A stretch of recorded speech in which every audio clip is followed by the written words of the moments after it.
on Facebook and YouTube now, and TikTok, I think. Yep. Okay. Now, now this is the big step here. I'm gonna have to, I'm gonna try to copy the link from YouTube and share it over on my Facebook page. So I'm gonna be live on my personal Facebook page, but I should also be live on the artist page as well in a minute here. So let me work on that. Uh, yeah, as you guys roll in, let me know how you're feeling. Let me know how you guys are dealing with the snow out there. We got a lot. We probably got, I don't know, a foot and a half at least. It's looking pretty wicked out there. But I'm gonna go to my channel. I'm sorry, you guys are gonna have to be patient with me because I gotta check some things. Okay, that's probably good. And I'm gonna have to take some time to share this out as many places as I can.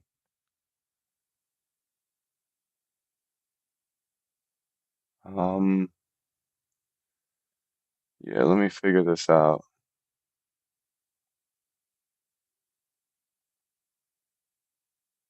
All right, there will be an invite link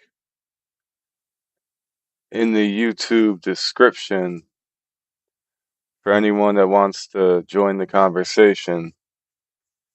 Go over to YouTube, click on the description, you'll see a Studio Restream link. So let me just add that in over here.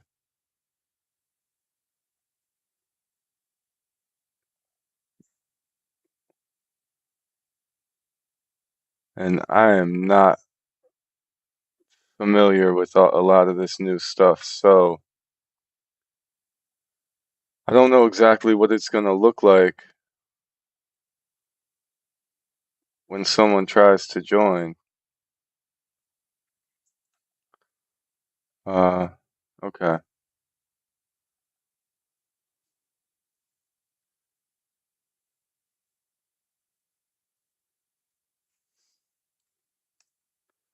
All right.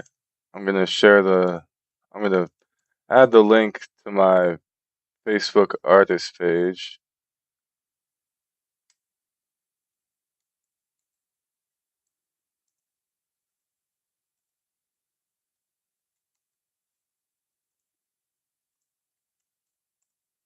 Hmm. All right.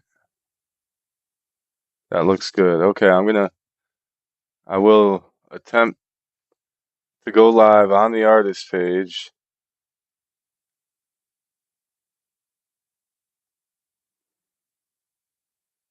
Yeah, man, eventually I'm gonna bite the bullet and get one of these streaming softwares. But in the meantime, this is how we're gonna have to do it. I hope everything works out. Uh, all right, let's check. Let me just check a couple of things here, and then I'm gonna share it out, and then we'll be good to get into it. Looks like we're having trouble connecting over on the Facebook artists page for some reason. And that was the main one I really wanted to go on. So, as you guys join, let me know how the audio sounds. Let me know if everything's coming in clear.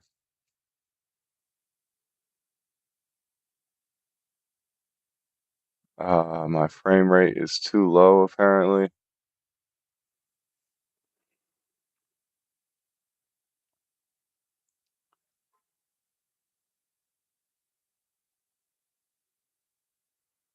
I think my son just texted me. That's okay.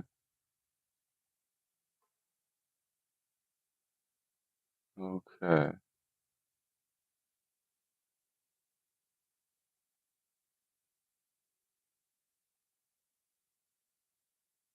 Hmm.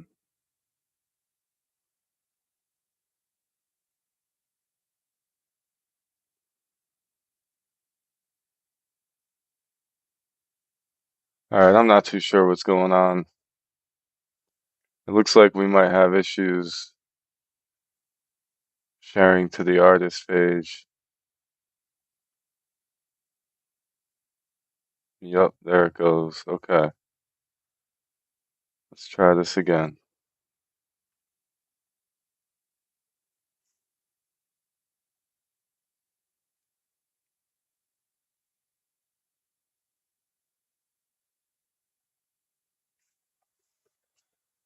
Oh, I may have to close this out and retry it. You know what? Let me add comments onto the screen here so we can see them. Not those. God bless me. Okay, well, Doug bless you, Kennedy. All right, I'm gonna. Yep. So we should be able to see the comments there. Let me adjust this a little bit.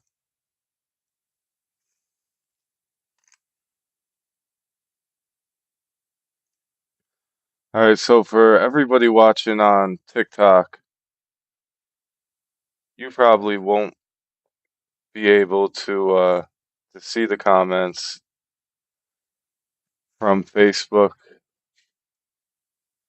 and from YouTube, but that's okay. That's all right. Yeah, it's gonna be a bit of a slow start here, but we'll definitely get somewhere eventually. I'm just gonna have to close out everything on Facebook and try again. Okay. Um,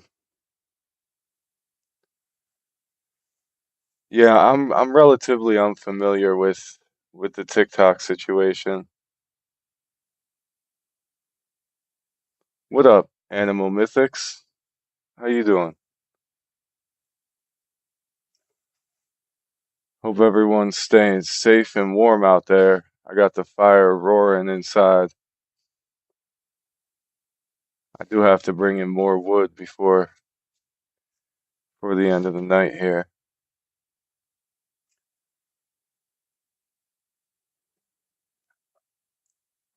All right, everyone. All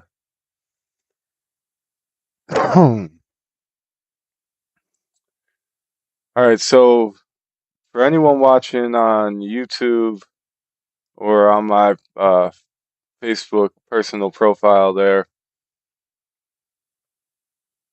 should be a link in the description if someone wants to join the live chat. All the Christians that are always chirping in the comments, now is the time.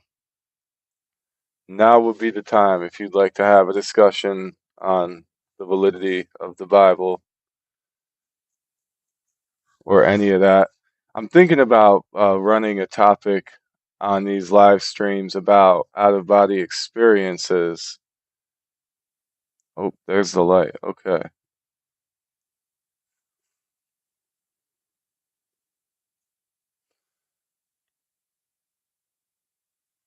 All right. That's a little bit better. Wow.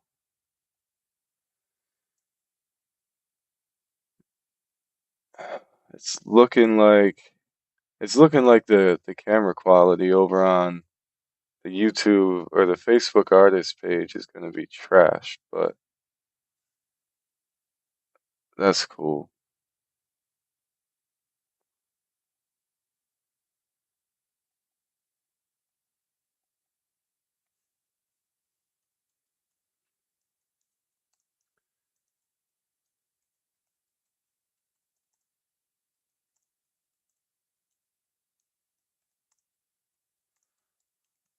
I'm gonna attempt one more time to go live from the Dreamkeeper page on Facebook. Animal Mythics, you doing good? That's what's up. That's what's up. It's good to see you guys. I'm hoping to get some people from the artist page on Facebook to join in here. I just got to figure out how to share it there. I'm having issues with all these softwares and multi-streaming. Most multi-streaming apps or software won't let you do more than one platform at a time. Irisata Bermudez. I see a knife. I see a red drop, and I see a devil. Okay, word. That's what's up. It works on TikTok also. Okay, cool. Thank you. Thank you. We're good on TikTok? Yeah. I don't know how to monitor the TikTok lives like externally from my browser or anything. Like it just doesn't show anything. So that's cool. Thank you. That works. But I would really, really like to get this to share to the artist page. That was kind of the point here.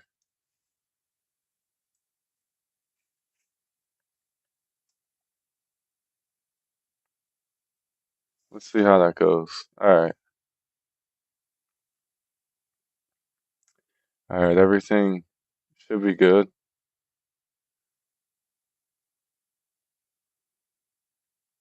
Uh, if as you guys join in, share this out, especially if uh, hmm, yeah, especially if you want to spread the message. I mean, not many people are awake at this hour. This is a late night stream, but it's cool. Uh, we'll get we'll get working in a minute here. All right, we're attempting to start the live on the Facebook artist page. Hopefully, all right. I think we're good. Um, it's telling me that there's something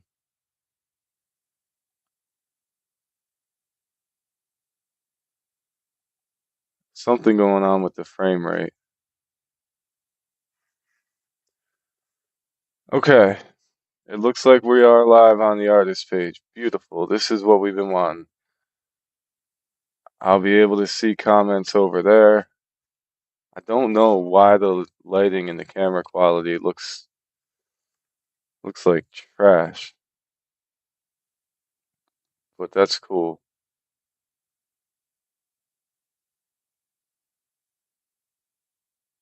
Now, now we just need to now I just got to share this out a little bit. It's telling me my frame rate is too low. Maybe that's why the ready one. What up, man? Good morning. Good morning. Good night to others, because for me it's about midnight. What up, man? All right, I understand that the frame rate over on the Facebook artist page, the Dreamkeeper page, I guess that's not it's not up to speed. It's not the correct frame rate, so the quality might be horrible. We're just gonna have to live with that for now. All right, I could see it though. See what it sounds like. Okay, the audio is not working.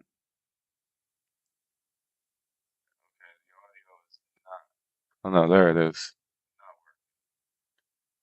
Yes, it is working. Okay, I think where am I from? I'm from the Northeast, United States. Hold on, you might hear an echo. Give me a second. Okay. Yeah, Northeast PA over here. We've got lots of snow. It's extremely cold outside,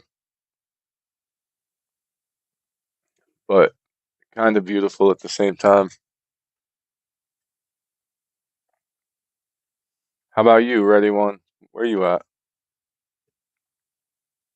I'm assuming you're on the other side of the pond somewhere.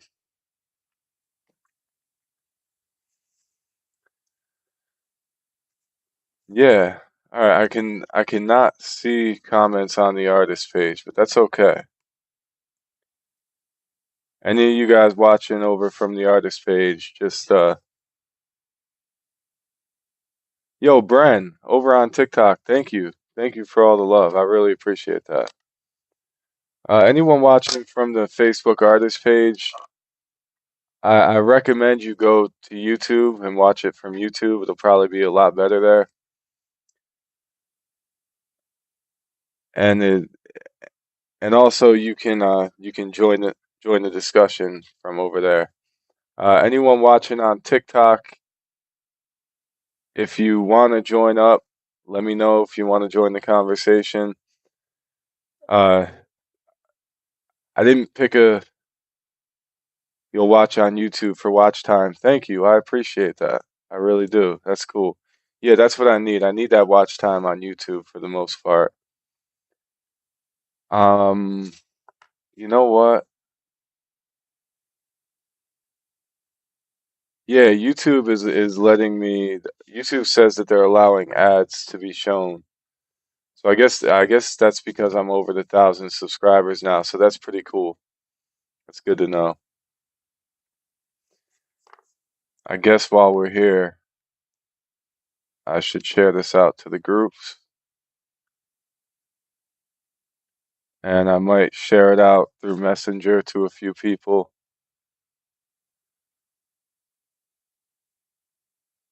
Halseer. I recognize that name. Okay. So tonight, I recently had a discussion with someone in a Facebook group. You know, some of those groups are more valuable than others, but I recently had a discussion with someone about Pascal's wager. I thought that was a interesting topic to get into. And he was another one who said that he would be glad to have a live debate about that topic, a gentlemanly debate.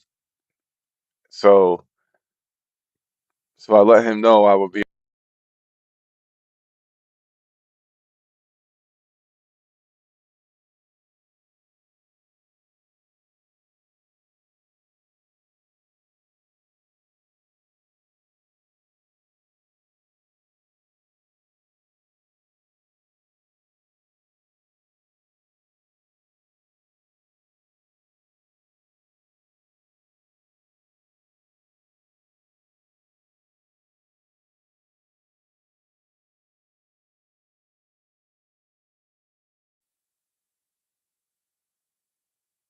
Okay, yay. Okay, thank you. Thank you. You were here last stream and from TikTok. Cool. Thank you. I appreciate it. Good to know. Anyone over on Facebook, like I said, join. You'd probably be best off joining on TikTok or on YouTube. Yes, we were able to share it out. One more thing here.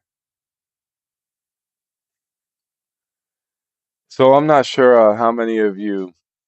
I don't want to get too much into the Pascal's wager thing and the arguments that we were having because I'm not going to talk about the other homies' arguments without him being here to defend himself. So I'm not sure how many of you have had checked out the last video on the psychology of symbolism. I've been working extra late and putting in extra time to try to get this next video done, which is going to be about symbols and their meanings. And it's going to be over 150 different symbols, and I'm going to go through the meaning of each one of them. And I'll give a quick introduction in the beginning on the psychology of symbolism, and then we'll wrap it up by talking about general symbolic themes. But it's not it's tough because there's so much. I got so much research going into it, and in the process of that research, I'm starting to realize that pretty much every subtopic deserves its own specific video, really, its own specific long deep dive. So after the video on symbols and their meanings, I plan on doing a couple book reviews because I could make my own video. We could keep doing the psychology of symbolism series, and we will.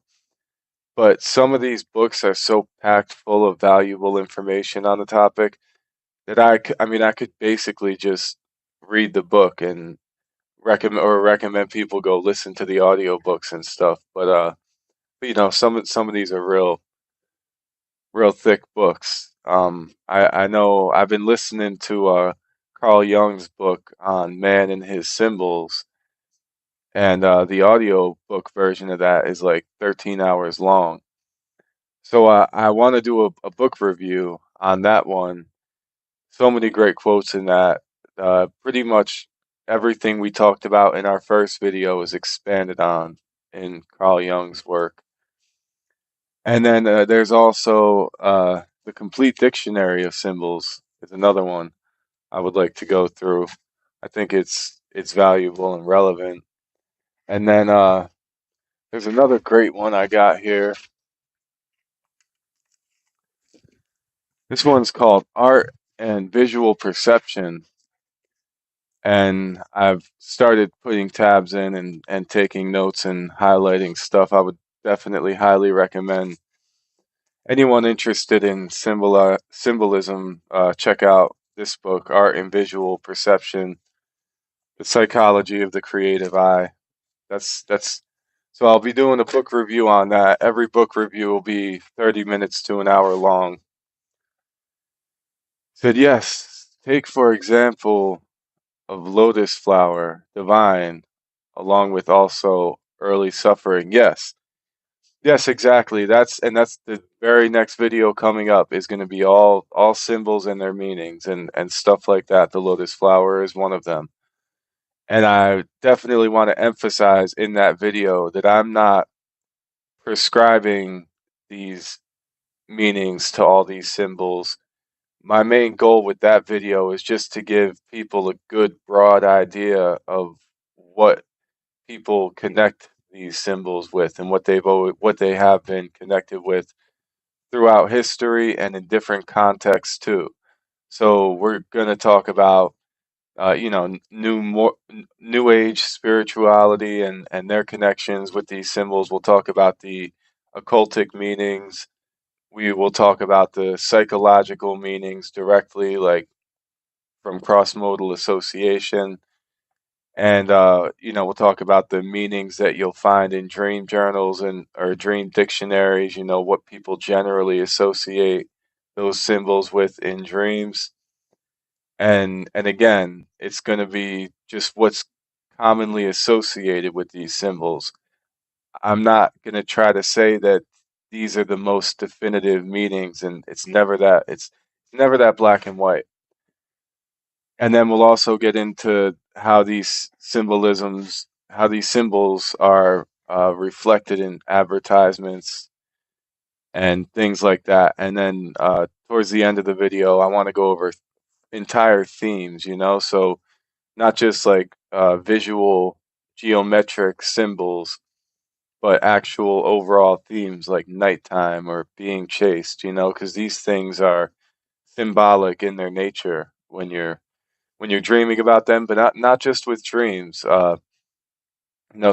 Symbolic themes can also help you understand like movies or books that you're reading, or even when you're watching advertisements or like commercials on TV, you'll start to pick up on some of the symbolism that they use.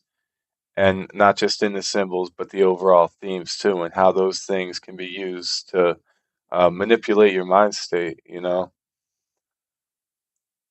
So hopefully that makes sense. I'm excited about that. We'll also get into more experiments in psychology that have been done and the results of those experiments connected to some of these things.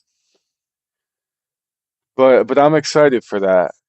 You know, the beginning is going to be a lot about just geometric shapes, the platonic solids, and the sacred geometry that people connect with them. We'll also go through the symbolism behind numbers, some numerology. And again, I think a lot of numerology is a lot of it's nonsense, I hate to say.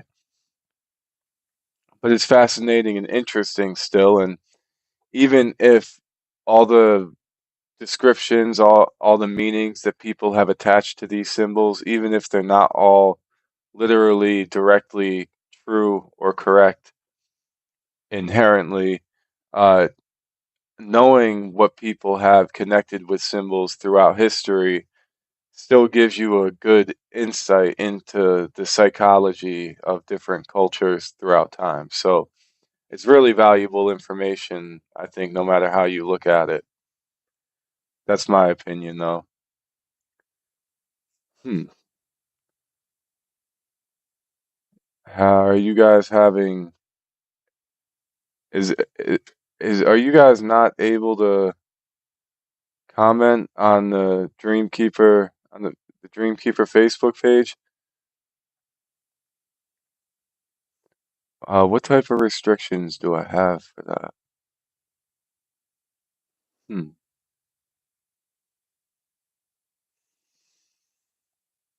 Okay, yeah. Honestly, if that's the case, I don't think I can fix that right now. Sorry, guys. Again, just join over on YouTube. It'll probably work smoother.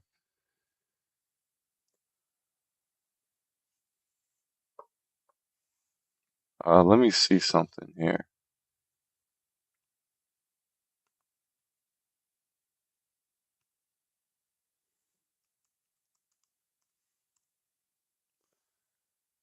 I would like to monitor this live through my browser. Let's see if we can do that.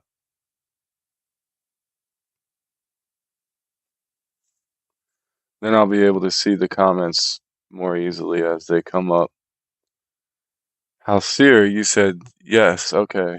Some correspond, but need to have discernment, like six equals Venus. Yeah, that's another reason that was Carl Jung in his book Man and His Symbols has an entire chapter dedicated to the objectivity and the subjectivity of symbol interpretation.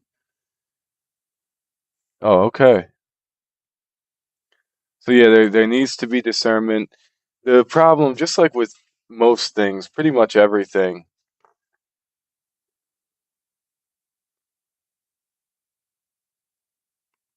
Well, that's some nonsense.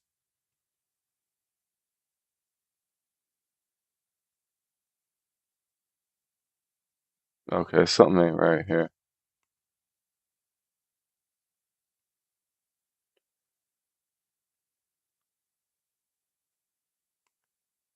Hmm. So yeah, just like with everything, there's usually a kernel of truth in it, but people weave some massive narratives around that kernel of truth, and you end up with more you end up with more falsehoods than truth when you do stuff like that. Why can I not see this from my browser?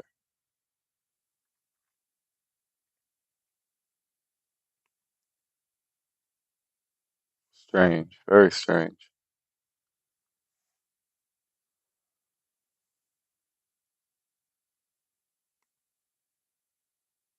Okay, if I mess something up, oh, that I just joined. Oh, wow. Weird, weird. Okay, so I guess yeah,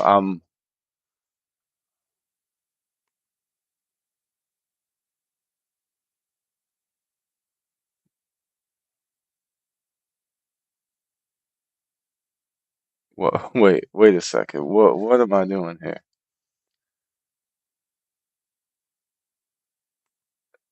Something ain't right. This ain't right. Sorry, I'm messing with some stuff here. Okay.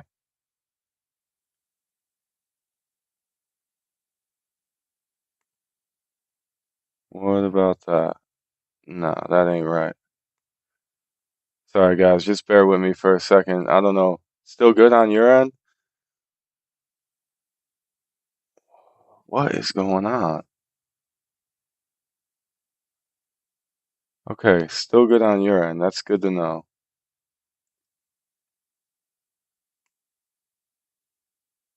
Still good on the Dreamkeeper.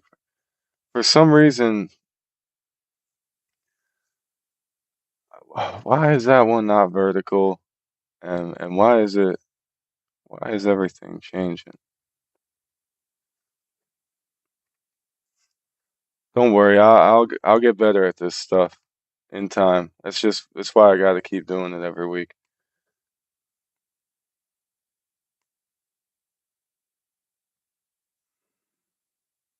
It was good. It may use that if from phone, it may use that as a camera. Yeah. I mean, I'm trying to use the phone as the camera. I'm gonna close this out and hopefully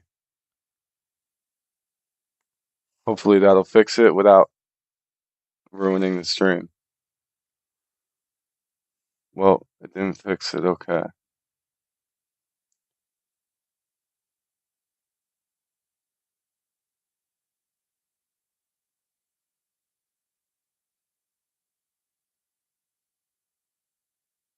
Okay, we're back. We should be good again. Sorry about that.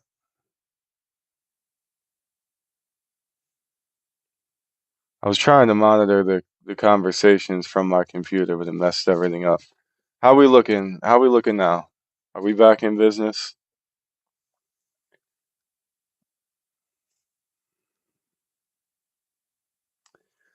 What up, TikTok world? Good to see you people. Um, now I'm a little off center.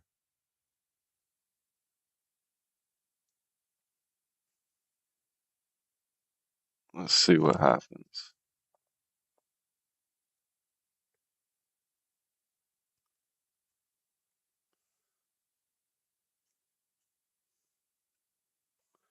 We are having some issues tonight, but that's okay.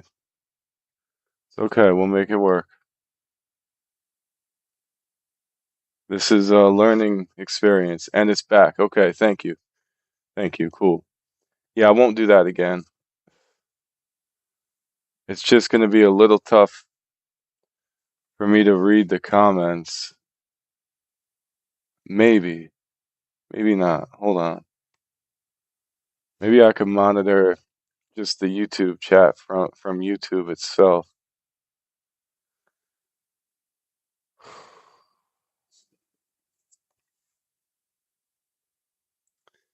All right, and I don't really care too much about the TikTok stream, so I'm gonna light one up.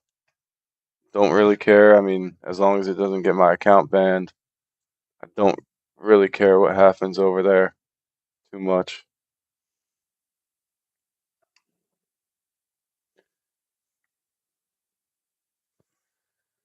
All right, so as everything stands right now, I am live on every platform that I wanted to be live on, and I'm able to see the comments from every stream. Not as efficiently as I wanted to, but we're in business. We're good. Yeah, so after I drop the next video on symbols and their meanings, I do plan on going live to go through those and do have a more in-depth discussion on that. To talk to you guys live about it, get some feedback on how everyone feels, and get some other opinions on how people interpret different symbols. You know, sometimes you never know how someone interprets something until you talk to them personally.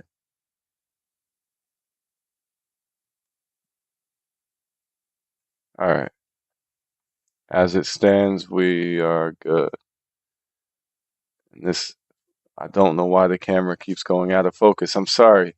I don't know why. I don't know why that keeps happening. It doesn't seem to be happening on YouTube, though. Again,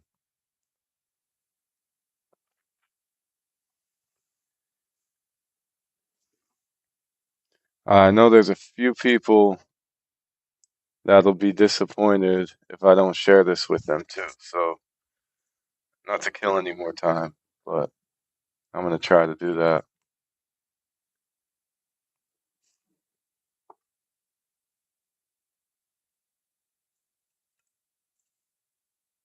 Hmm.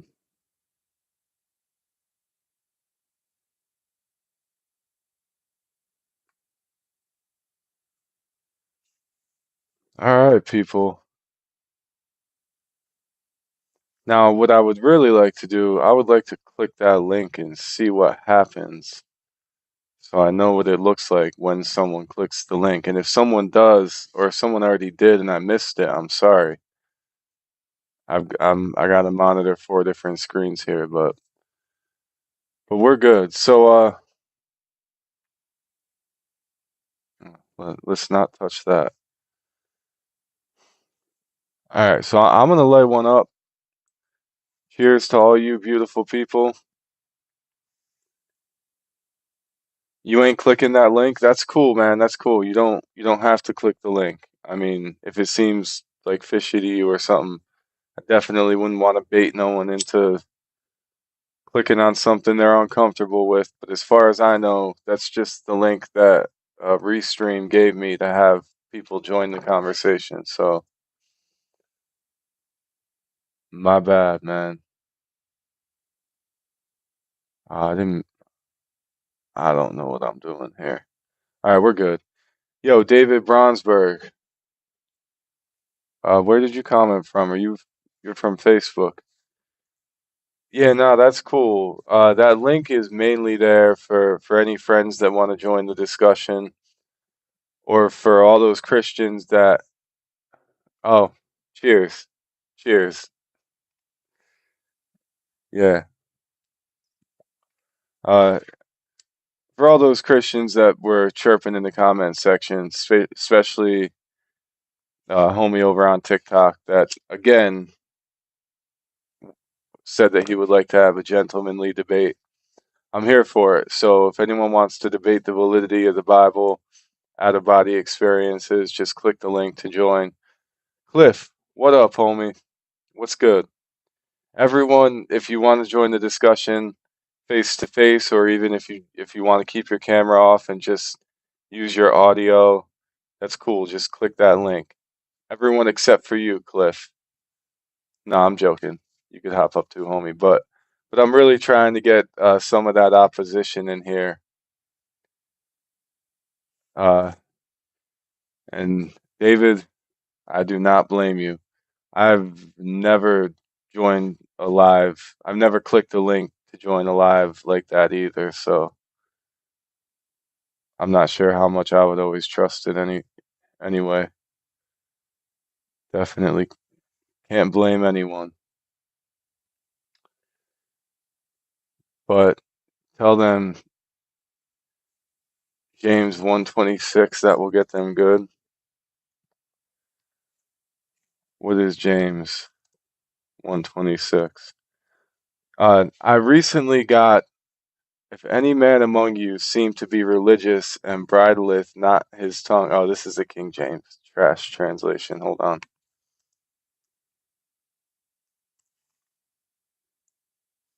If any think they are religious and do not bridle their tongues but deceive their hearts, their religion is worthless.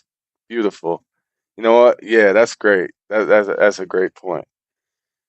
Yeah, and there's many other passages. They're definitely called on to defend their faith. So that's a good one, Hal Sear. Thank you.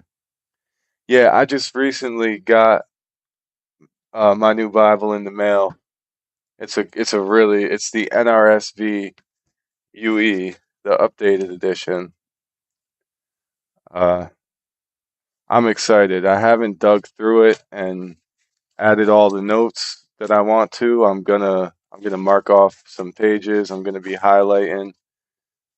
This is the scholarly translation. This is the translation that's recommended by universities and the most updated and relatively accurate translation that that we have. So I'm excited about that.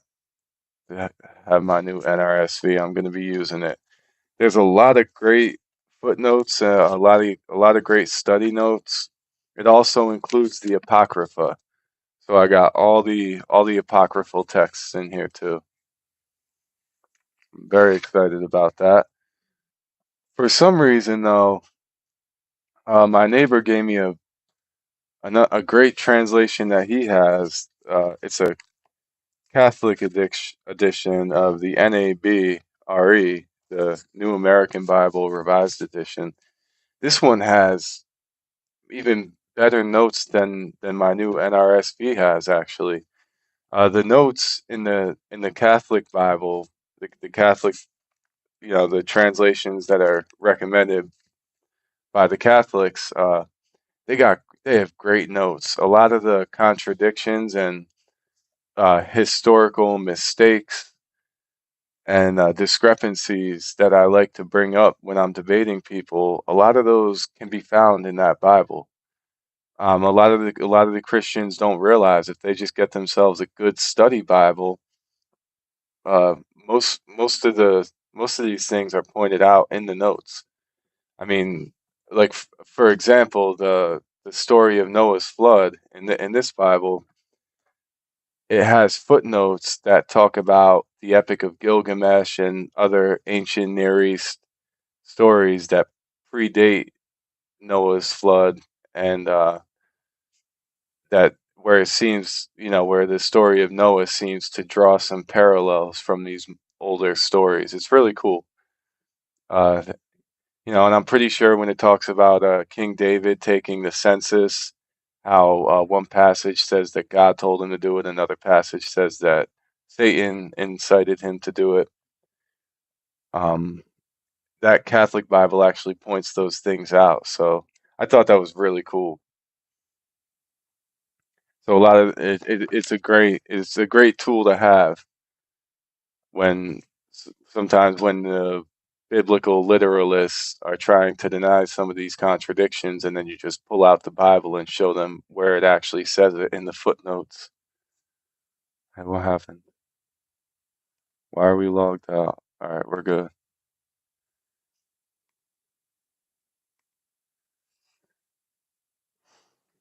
But that is something I'm going to be doing. I will be uh, flipping through that Bible and picking it apart. I didn't want to. I didn't want to disrespect my neighbor's Bible by putting a bunch of notes in it and highlighting the pages and stuff. So that's why I had to get my own copy. I went with the NRSV.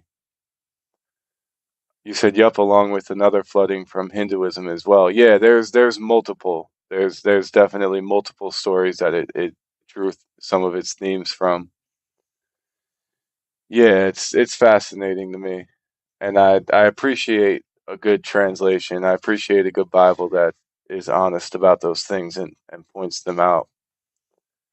As opposed to other translations that kind of try to change the wording of things. They leave out all the extra footnotes and they kind of skew it a little bit to make it seem, to make it fit their theology a little bit more. And that's one of my favorite things to do. That's what I've been doing with his translation and mine. I have a of course, a couple different King James translations, but another interesting thing that I would recommend people check out is the New World Translation. This is what the Jehovah Witnesses use. I actually got this from a family of Jehovah Witnesses that would show up to my house every weekend to talk about some of this stuff. And they gave me this copy, and it's really interesting to compare passages side by side between this and the King James and the NRSV, for example, and to just see the little subtle tweaks and changes that they put in the text to fit their perspective in certain ways. And some of them are, uh, some of them are genuine.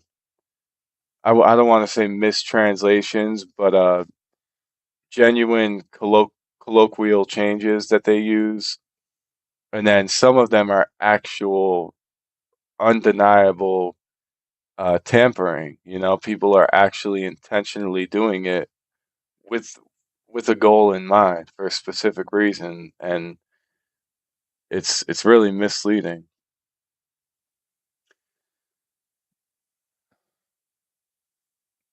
Man, why we gotta do life so late? Oh, Daisy Aruba, what up? You mean why do I gotta do the live so late? I'm sorry, yeah. Because I got a family and I got kids, and I like to spend as much time as I can with them.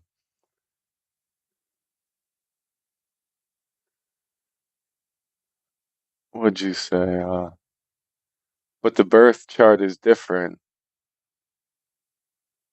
I will get you to believe. Mark my words, Mr. Dream. Let us talk Christians now. Let us talk of Christians now. Yeah, did and you said the birth chart is different? Yeah, absolutely. Absolutely. Yeah, the Gospels give different accounts of Jesus's birth narratives. What up? Email me. Okay. Okay. I'll do that. I'll do that as soon as I'm done here. Um, yeah, the birth narratives are definitely different. Not only that, the genealogies don't match up. Matthew clearly changed the genealogy to fit. He did it for numerological reasons. I know I love the fan because that is the backbone of our society. As many see why does that? As many Christians say. So I'm wondering where the clash is. Like divine right to rule. Like God didn't say that. King James, the closeted king. Yeah, I think it's pretty well known if that's what you're referring to. I think it's pretty well known these days that King James had was interested in males just as much as females. He or maybe more so. He definitely had some relationships with other men, and there's plenty of writings about their affectionate meetings. Light of the world, how's it going? Oh, you used to be Robin Hood. Yeah, of course I remember you. Yes, from the older live streams. Yeah, good to see you.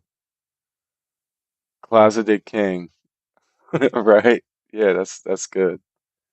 Yeah, what up, Robin Hood? I definitely remember you. Most men are, sure. Absolutely. And maybe that's why like the Pope these days accepts LGBTQ stuff. Like they've they've definitely gotten a lot, the Catholics have gotten a lot more progressive over the years. And maybe some of that is due to all the truth coming out about King James. I don't know. Regardless, said, bro, I dove in the Bible. I learned so much. Yeah, man. I mean, I learn more every day. I'm at the point where uh, extra biblical sources are of the most value to me, but still, I mean, I've read the King James translation all the way through once, and I've read certain chunks of it many times. Obviously, I've read the Book of Daniel probably like 4 or 5 times. I still think to this day, the Book of Daniel is just an incredible piece of literary work. It really is. I think Daniel in the Bible was an amazing character. He wasn't as grimy as most of the other characters. David was a punk. Uh, Moses was a bitch. Like Moses was lame. Halseer, I'm gonna use that term. I'll credit you. Oh, fuck the Pope BS. Yeah, no, the Pope is a joke, obviously. But yeah, the book of Daniel. Do you know we need to follow Ten Commandments and eat clean and do the royal law? Yeah, the interesting thing about that is that the Ten Commandments aren't exclusively what the Bible says to follow. Did you see Nissan Black and his video? He's a black Hasidic Jew who has read all, and the Candace Owens animation is hilarious. He found um he found it's got Fuentes. I don't know if you keep up with most Christian right wing media. And my dad said that too. No, I don't. Oh, your dad said that too about Moses? Yeah. No, I don't keep up with Christian right wing media really whatsoever at all. Uh, what is going on? Nah, I don't keep up with Christian right wing media. But yeah, Moses was, I mean, he was always scared to speak. And I mean, you know, through the direct order from God, he ordered the death of everybody and the raping of virgin girls. So yeah, Moses was a bitch too. Can't stand him. He was a horrible character. Well, we're under Ten Commandments. The law of Moses was finished.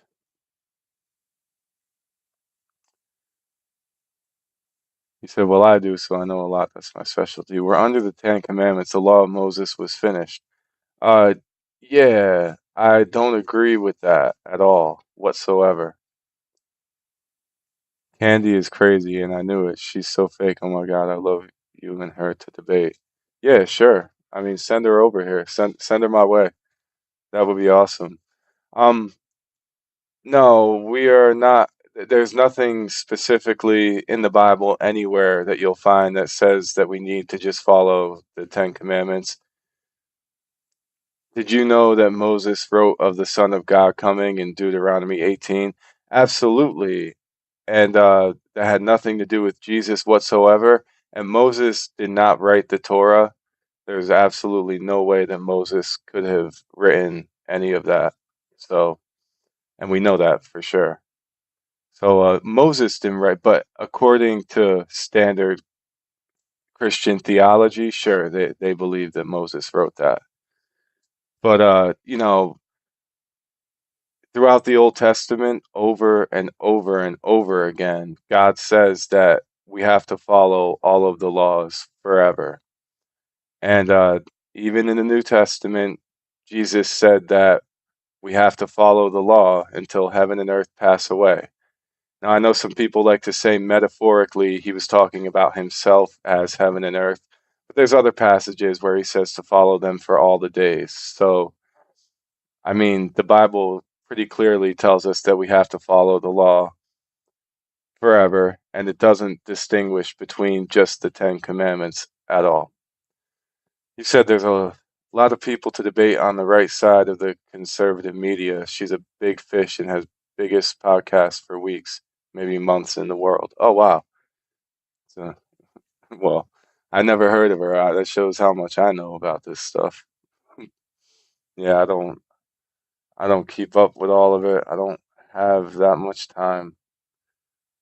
Unpopular opinion, Jezebel was a powerful queen, and I intuitively feel she wouldn't get taken out the way she was, supposedly. I could see that. Much, shout out to the Jezebel.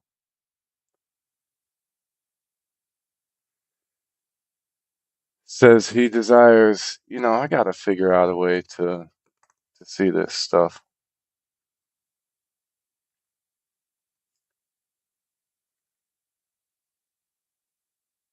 Says he desires mercy, not sacrifice in Matthew 9:13 and Matt 12:7. And to learn what that means, go to Hosea 6:6. Okay, hold on. You want to debate these people? Yeah, I would love to. Uh, he desires mercy, not sacrifice. Um, I don't know. I'm not. See, this is why, yo, if you would like to jump up live and actually talk about it, it'd be a lot easier. But who desires mercy and not sacrifice? Because yeah, I mean, in the Old Testament, God loves sacrifices. He loves the smell of burning flesh. You mean Jesus desires mercy, not sacrifice? I don't know, because like Jesus has no mercy either. And Yahweh sure as hell didn't have no mercy.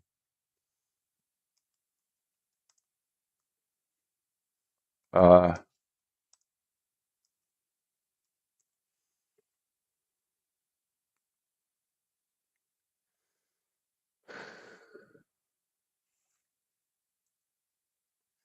yeah, and the thing is, like I was saying before, we can't trust the words of Matthew at all because he copied most of his gospel from Mark, and he also just lies. I mean, the very first page of Matthew, he just lies. So, we can't count on that.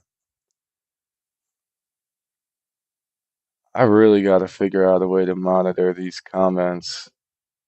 Oh, you know what? I could do that from over here. Can I not? No, I can't. Okay, that ain't gonna work. Hold on.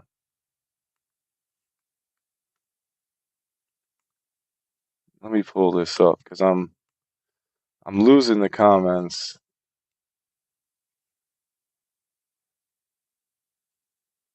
We might be able to see them here. Okay, okay, okay. We got it.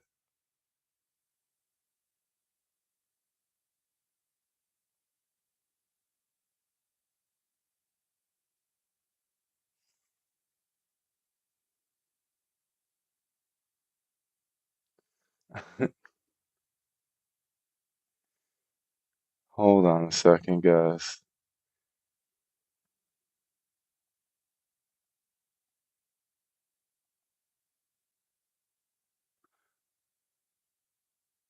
Yeah, I'm behind too. Uh, their religion is their life, allegedly. Yeah, absolutely. And it came to pass when Moses had made an end of writing the words of this law in a book until they were finished. Deuteronomy 31:24 KJV finished in John 19:30. Okay, yeah, the issue is the KJV. That is, I believe that is your issue there. That's gonna mislead you a lot. Like I was just saying, that's why I prefer the NRSV. Uh, but yeah, no, Moses couldn't have written any of that from the beginning to the end because yeah, obviously he wouldn't have written about his own death. He talks about building the storehouses of Pithom and Ramses before the Exodus, but that's not possible because the storehouses of Pithom and Ramses, we know when they were built. We know when Ramses was a ruler, and that would have been 200 years after the Exodus supposedly happened. So, because it says when the Exodus happened in the Bible, it says it says that it happened 480 years prior to the building of Solomon's temple, but that would have been 200 years earlier than Ramses. So, hold on. Did you know Jezebel? They talk about people were paying witches to do curses on Charlie Kirk for a magazine called Jezebel. I don't know the spelling. You got to get up there. You need time. I got time. Email me. Okay. I would think Jezebel would have a servant to be a decoy, and they got thrown out, and Jezebel escaped. So that's my logical theory.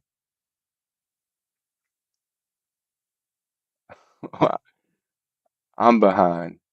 You ever read of the Watchmen of Ephraim or heard about the 144,000? Yes, absolutely. I was just talking about how I have my new world translation here from the Jehovah Witnesses, and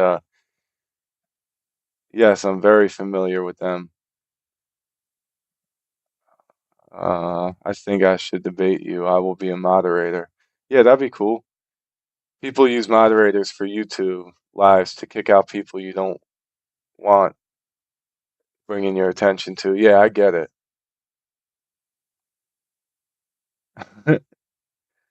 Wow, are we in Russia? What's going on? The KJB? No, the KJV. The KJV, as in Valentine.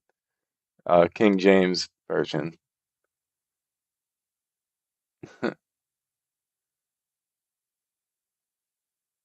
The covenant went into the ark. The sacrificial law went outside of the ark. When taxes get involved, lies come with it. Absolutely. Ain't that the truth? Nice earpiece, by the way. Okay, okay. Okay, and you were talking about modern use of the name. It's a blog or whatever. Okay. Yeah, yeah, that'd be great. That'd be great. And I could definitely use some moderators eventually here.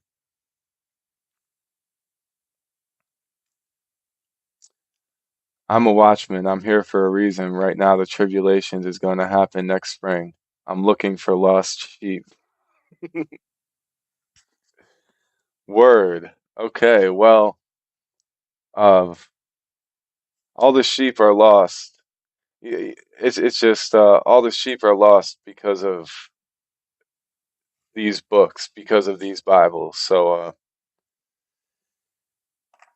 it would have just been a lot better to prevent the sheep from being lost a long time ago. Uh, that's how we know that God can't be all powerful, or at least he the triomni God. Wait, what does it mean? What does what mean? KJV? KJV means King James Version, which is the King James translation of the Bible from 1611, which is just as good as trash these days, pretty much. I mean, it's cool if you want to get a poetic understanding of what people were reading for a long time, but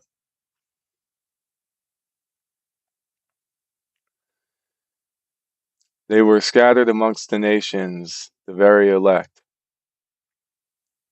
already dedicated as family scapegoat. They lost because of shepherd's neglect, right?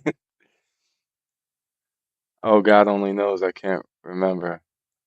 Oh, mine is King James. Yeah, I mean, it's the most common. Oh, what is going on here? TikTok's making me verify.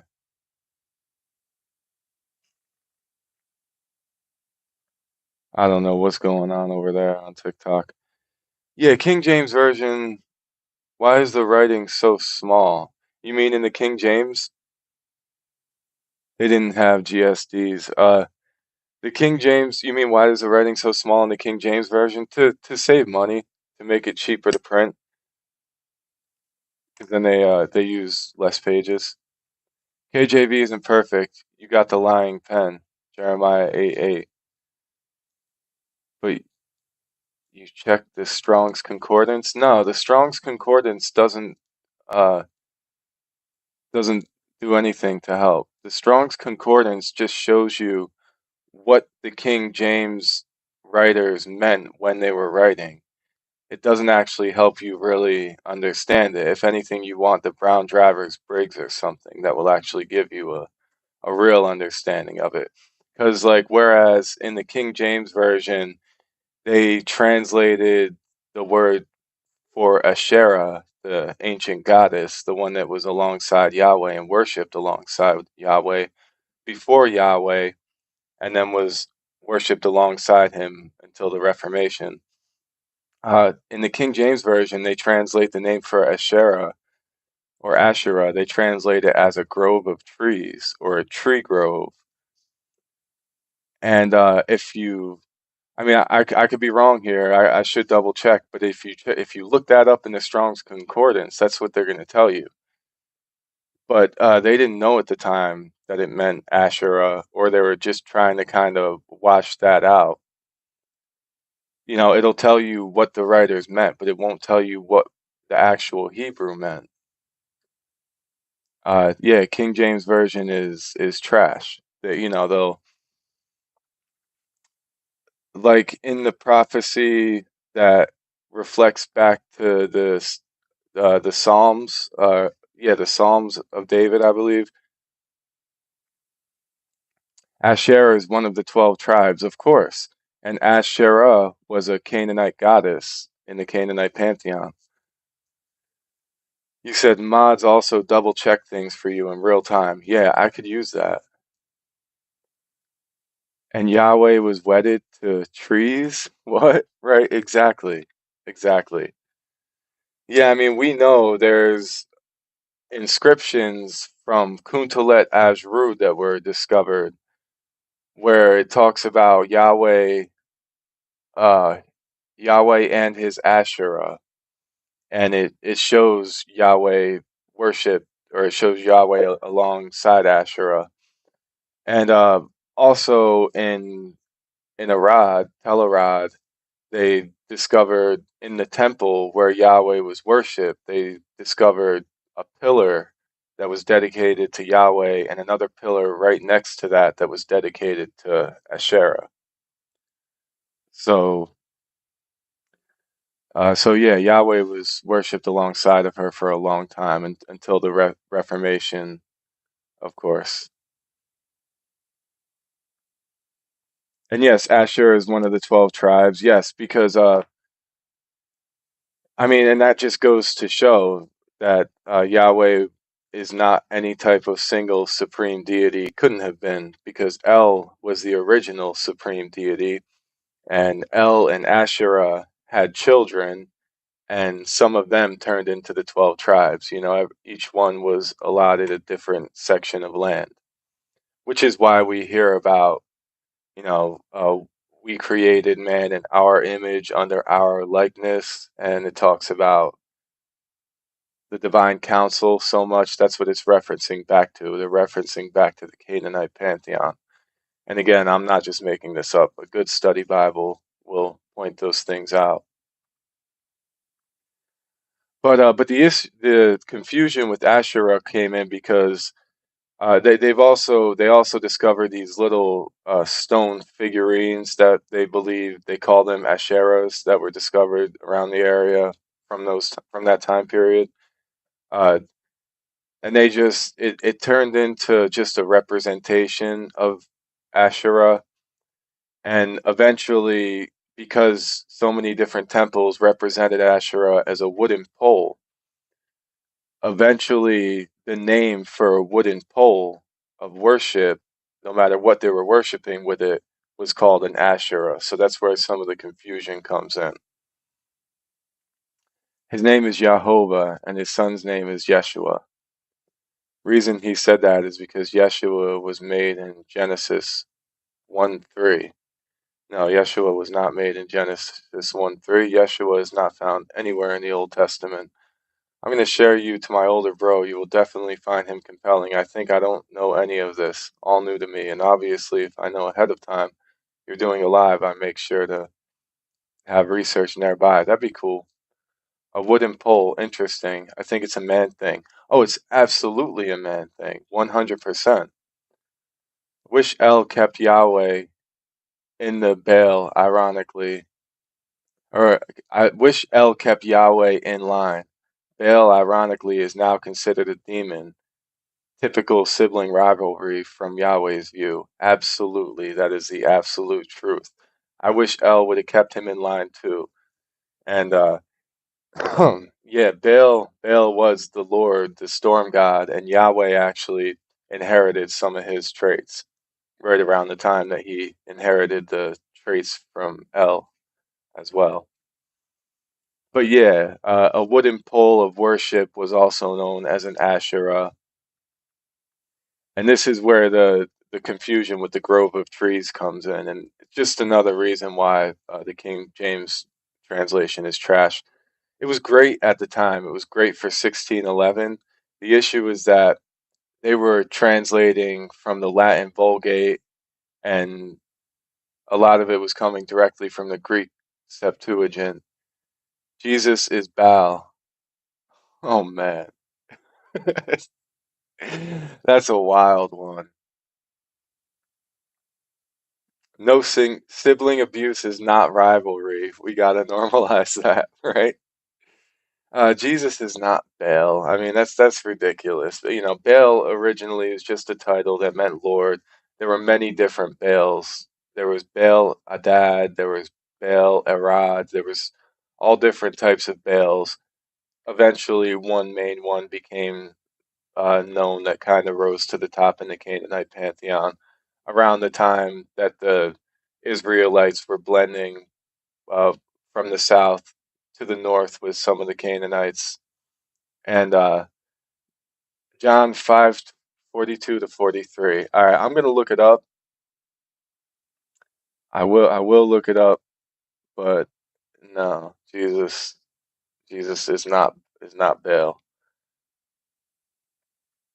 No way. I will look it up though. I didn't have I mean I wasn't prepared for this, but and you said fake man-made name? That's insane. The real issue is that the people who actually know the Hebrew text the most don't accept Jesus as a savior. They don't think he was the Messiah. He didn't fulfill a single prophecy, and that's why the Jews largely didn't accept him because they actually understand uh,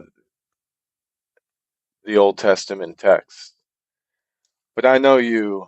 Okay, so this is John 5:42 to 43.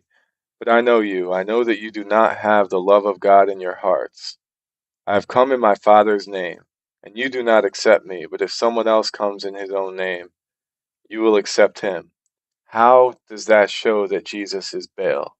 Please explain. Please. He came in his Father's name, and you do not accept him. But if someone else comes in his own name, you will accept him.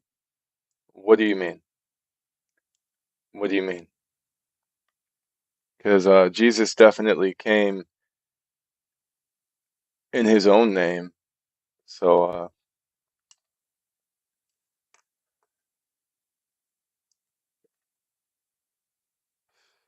and he still wasn't accepted. So, what's the point? Wait, who is Baal or Baal? Uh, Baal was the storm god of the Canaanite pantheon. Bring him on. Come on, live debate. Yeah, please, please. Light of the worlds. Please join live if you can. I'm not exactly sure. I know if you click that link, we'll see what happens. I'm not exactly sure how to work it, but we could probably figure it out.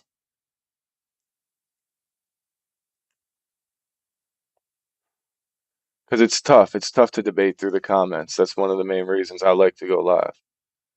But Baal was a, a major deity in the Canaanite pantheon. Uh, Originally, Baal or Baal is just a title that means Lord. It directly in Hebrew it translates to Lord. So there was different gods that they worshipped around different regions with the Baal title. One of the most famous being Baal Adad, who was actually him kind of blended with a female deity. He was Hebrew, name was Yeshua. Then in Greek they changed it using three false gods' names, then made it Jesus. In English it would be Joshua. Absolutely. Absolutely. Let's go. Light us up with the brain neurons. Word. Yeah, he was Hebrew, or he was supposed to be. He would have been if he existed. I think he did exist, but Baal evolved into the it in the Bible. They think when they talk about them worshiping a cow, That's who they think they're worshiping, because Baal was a Canaanite deity that was depicted with horns. But yeah, over time, the most popular version of Baal was a storm deity. He was responsible for like thunderstorms and stuff, which was also an attribute of Yahweh. So when these people groups started to mix together, it made it pretty easy for them to blend their theologies together.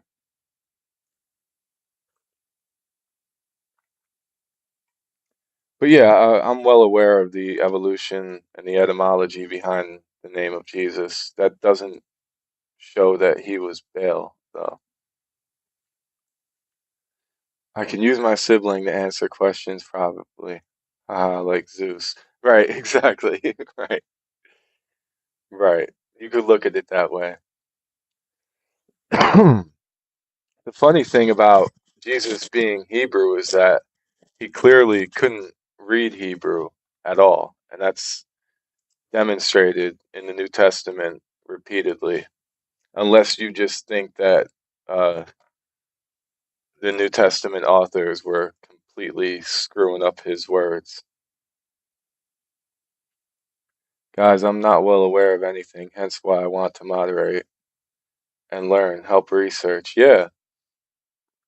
Uh, I mean, the best way to research, at least for this topic, is to study other ancient Near Eastern cultures like the Canaanites, Jewish. I can't read Hebrew other than several letters. I can't read Hebrew either, but I listen to a lot of Hebrew scholars.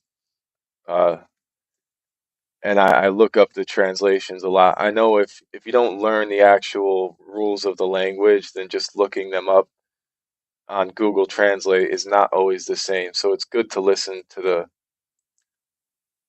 the actual scholars. Do you keep the feast? Are you asking me if I keep the feast? Are you kidding me? The poppies on the Middle East.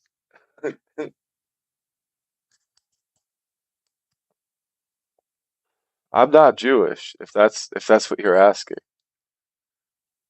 Not at all.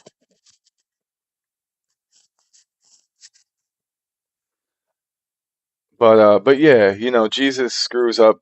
The New Testament does not quote from the Hebrew text at all. Oh, come on, lady. Right? That would be great. I would love that. Real quick, I'm gonna refresh this. I hope it doesn't screw nothing up. Okay, now we're good. Yeah, like for example, we know Jesus couldn't read Hebrew, or if he could, it's not demonstrated anywhere in the New Testament, and all the New Testament authors were always quoting from the Greek Septuagint.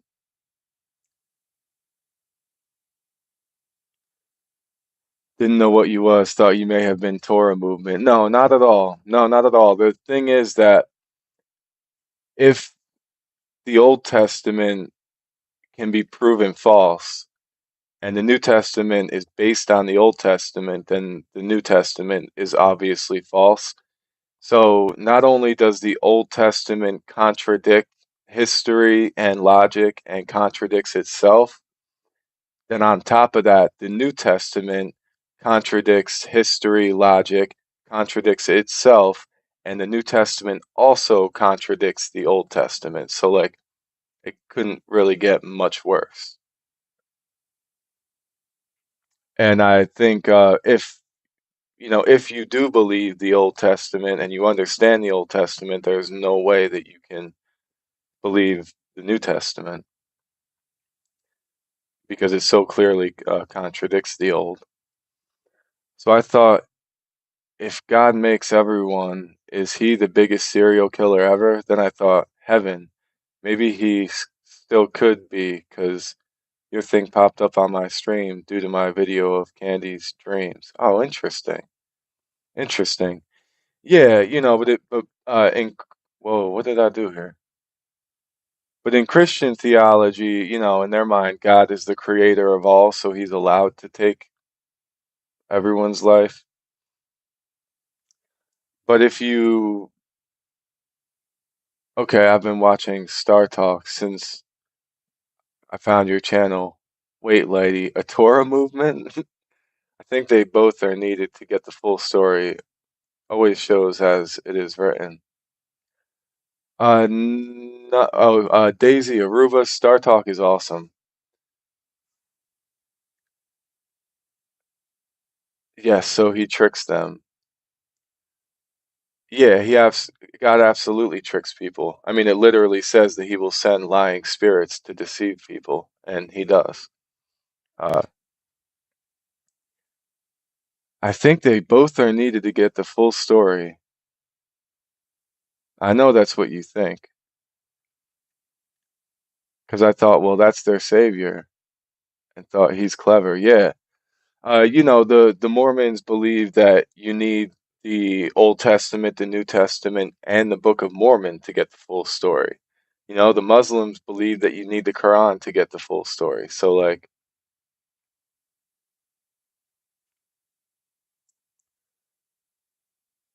I stopped watching him. Like, think of Holmes, the hotel. I don't know exactly what you're referencing there. Uh, but yeah, Light of the Worlds, I also agree that you need them both to get the full story of what Christians believe. That's what you need them to get the full story of. But yeah, no, they clearly contradict each other over and over again. And Roseanne Barr, thoughts? She's she probably talked to you. M.H. Holmes, okay. Roseanne Barr, yeah, she's cool. She's cool. She's crazy, but like I love crazy people, so that's okay. Um, but yeah, the issue with saying that you need the New Testament to get the full picture, that's coping. That's strictly coping, in my opinion, because it just contradicts the Old Testament. It's clearly an attempt at these people to uh, make their religion more popular and more acceptable. That's why Paul contradicts Jesus. He just made it easier. I mean, one passage says that you can't eat meat that's been sacrificed to idols, but then they go ahead and say you can eat meat that's been sacrificed to idols. Why did they change that over time? Because it made it easier for people to follow. Serial killer second specialty. Sorry, off topic. Lady, what you got problem with the Torah? I may be confusing. Can I get an example of what you mean? Like a contradiction? Oh, I mean, where do we begin? We can talk about historical contradictions, scientific contradictions, theological contradictions. We could do internal contradictions. I think those are some of my favorites. We could start in the beginning with Genesis, where God says that the day that they eat the fruit, they will surely die. And then it goes on to explain how they didn't die and Adam lived for 900 years. That's a contradiction. I know you're going to say that probably it was a spiritual death, but that's not what it says. And it could have said that. It could have said that in a bunch of different ways. So that's a contradiction, but I'm the exception. Go on live, lady. But another good contradiction, because I know a lot of people just like to say that was a spiritual death, but another really clear and prominent contradiction, in my opinion, is well, there's two really good ones in this one single one. Uh, when King David was incited to take the census, no more comments. You go on live, lady, and debate and talk. Come on, yeah, seriously. Yeah, light workers, you don't have to turn your video on. You can just come up and have an audio discussion. That would be perfectly fine. But yeah, because it's tough for me to just keep up with the comments in general anyway. But one of my favorite contradictions, because it's two in one, is when David is incited to take the census. One passage says that Satan incited David to take the census, The other passage says that Yahweh or God incited David to take the census. Which one was it? Clear up that contradiction first, and then you have the numbers for David's punishment. When David gets punished for taking the census, it's 3 years of famine, 3 years of fleeing, and 3 years of something else in one passage. But in the other version of it, it's 3 years of famine, or 3 years of fleeing, 7 years of famine, and then 3 years of whatever. So it's 333, and then in the other version, it's 373. Same exact story, two completely different numbers. They can't both be true. So I'm just curious how we would. I might even have that one marked off here. I could probably find it. Yeah, Second Samuel 24:13. Well, Second Samuel 24. Yeah. The anger of God again blazed against Israel when one incited David against them. See, and this is why I have a bunch of my notes here in the New World Translation, but I need to transfer everything over to my NRSV because it's a much, much better translation. So, yeah, I could find the exact passages for you if you like. And I mean, I'd be curious on how you would clear up that contradiction. Yeah, I'll find them real quick.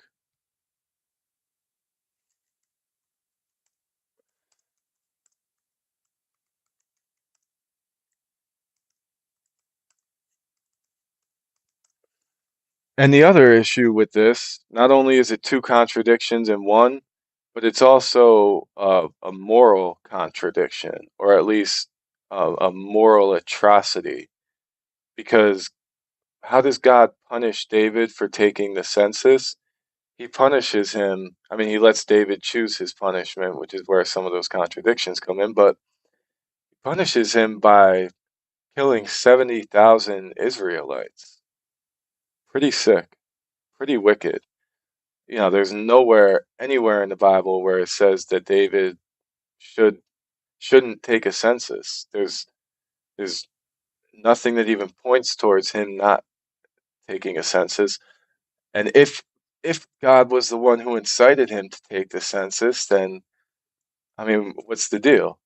And even if Satan was the one who incited him to take the census, why would he ever let it be an option to kill 70,000 of the Israelites? Like, that's just sick and wicked. How is it their fault that David took a census of them? Were they supposed to refuse the census? Were they supposed to deny their Lord, King David, and tell him no? Then they would have been punished for that. So, like, there's just so many things wrong with all that. Do I know what the key of David is? No, what is the key of David? But I'm just curious, how does the key of David fix the contradiction?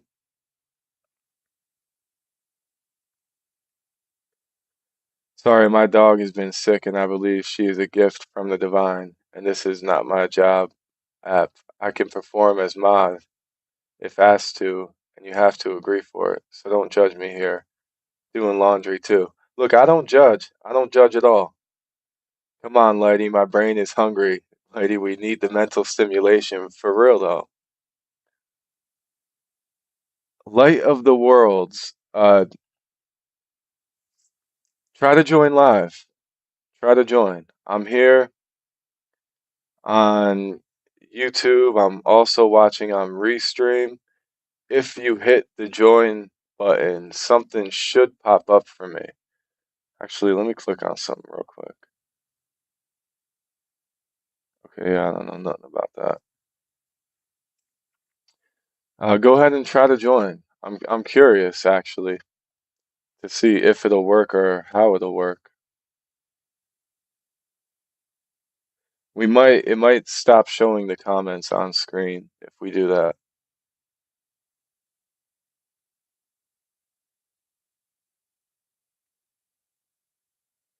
but it's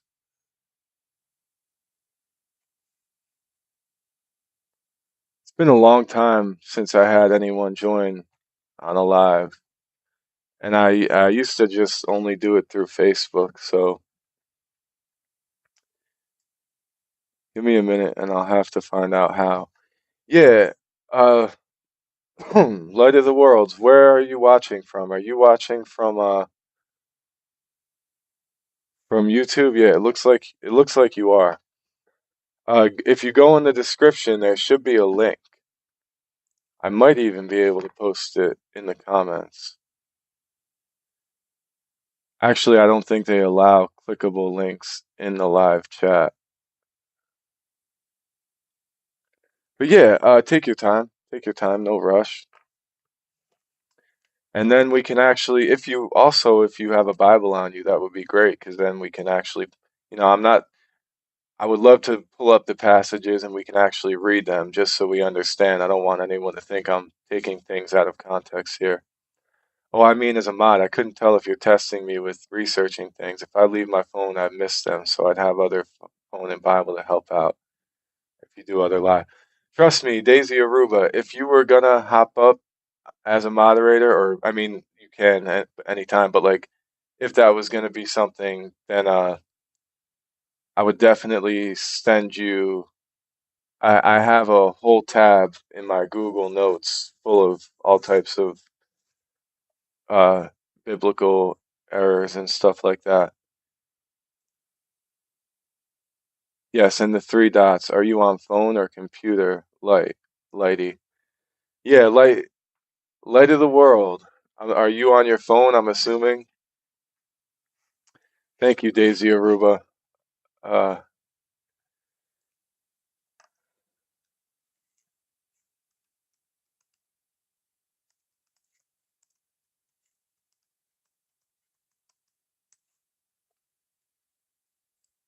Eventually, I'll be able to pull up things and actually put them on screen. Okay, good. I had to make sure. Thank you for clarifying. Thank you. Phone. You're on the phone. Yeah, you should. Maybe you got to click on the three dots, or maybe you got to click the link. I'm not sure.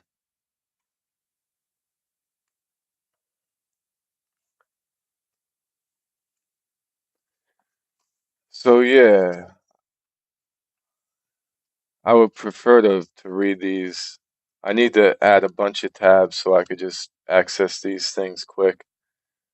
But I would prefer to read these things in the NRSV. It's probably the best way to go about it. Yeah, so you could go live. Light of the Worlds. That would be cool. So yeah, Second Samuel 24 says, "Again the anger of the Lord was kindled against Israel, and he incited David against them, saying, 'Go count the people of Israel and Judah.'" And then the next one is in First Chronicles 21:1, which I got right here. First Chronicles 27:24. Satan stood up against Israel and incited David to count the people of Israel. So, Daisy Aruba, you said, what's NRSV? The NRSV is the new revised standard version. So, it is the version, like, if you it's the version that's recommended by the scholars. If you actually go to seminary or Bible study for any accredited university, this is the translation that they will recommend. It is the most up to date and the most readable and the most accurate for all those things in general. It's the most well-rounded. I need to invite him. I'm not exactly sure. Not sure how to do it. Not familiar with it. Okay, maybe I could figure out how to invite him. No, that ain't gonna do it. That ain't gonna do it.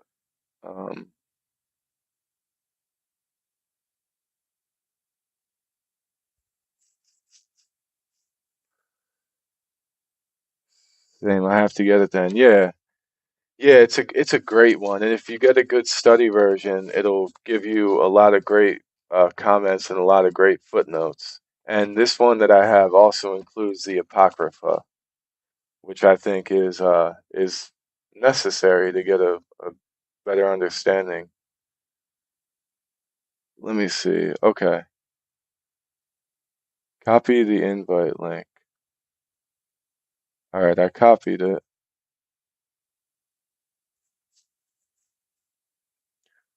Now what do I do? Can I possibly share it in the comments? I'm gonna try.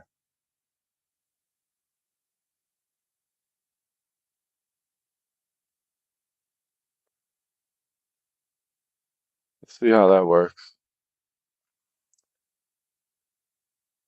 Looks good on my end. So, Light of the Worlds, I shared a link in the chat there.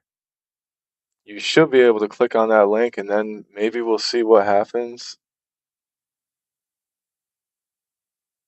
I don't even know what's supposed to happen when you click on that link. Uh, I mean, maybe try it.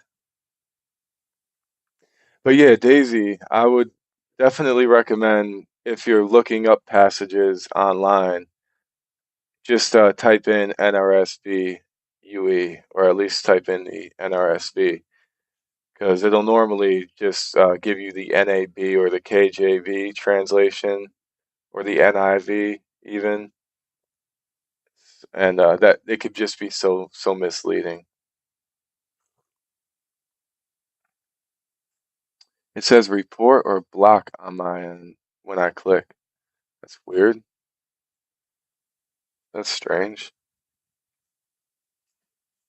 Uh,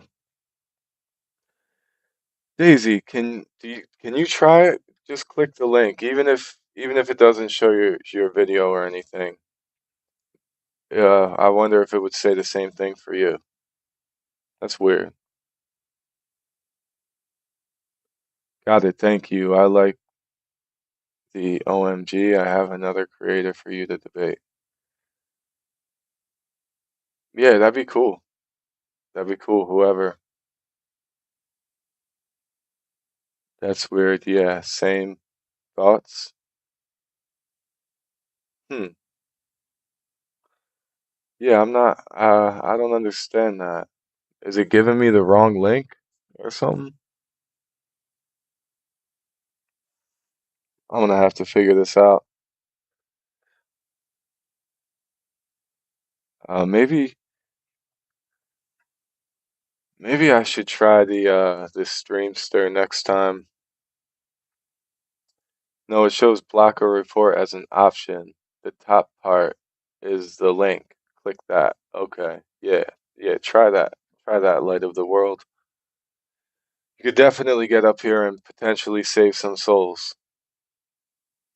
Because honestly, if I thought the book was true, I would be out there trying to save souls. If it is true, it is a very important truth, and people absolutely need to know. The problem is it can't possibly be true. That's the main issue. Another time, brother, I'm still learning how to work all this. Okay, that's cool. That's cool. I appreciate that. I'm still learning how to work all this too, so I definitely can't judge there. Uh, she said, click the top part with the link there, like block and report are options. You don't click them, you click the link first. That makes sense. Okay. It's cool. It's cool, Light of the World. If you ever, maybe we could even, even if you feel more comfortable, we could do a private discussion. I'll probably, record it and like post it later on. But if it's easier, or we could even we can go live, but only have it between me and you, so that maybe we could figure it out, work out some of the bugs, and then if we get it working out, You light me down. You lighting me down. I'm clicking. Don't open anything. Okay.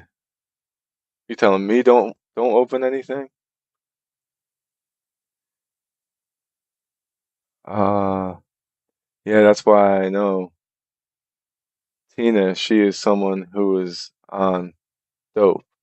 And no, it isn't, lady.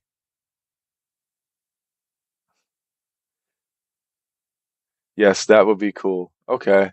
Well, Light of the Worlds, I'll definitely look you up after this. I will reach out to you.